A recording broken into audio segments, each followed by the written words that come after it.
I'm doing a complete teardown and rebuild of the EMAX BabyHawk R. It's going to get a replacement frame. The Fox here camera is going to get a new housing, do some rewiring, cleaning up of circuit boards, conformal coating, and then just a rebuild. So the following montage has been sped up for your viewing pleasure.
Alright guys, pardon the messy bench here.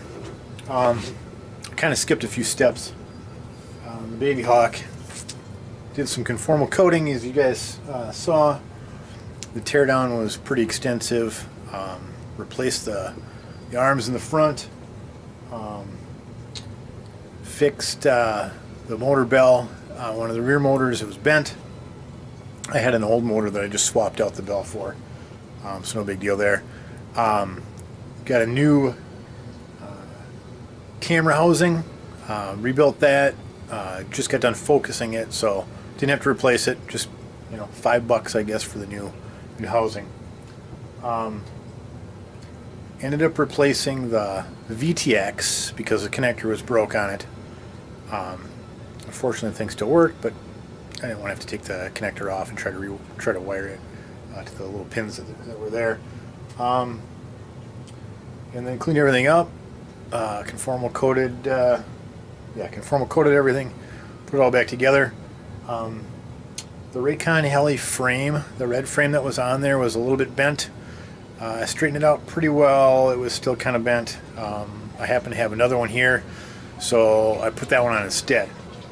So you can take a look and see what you think.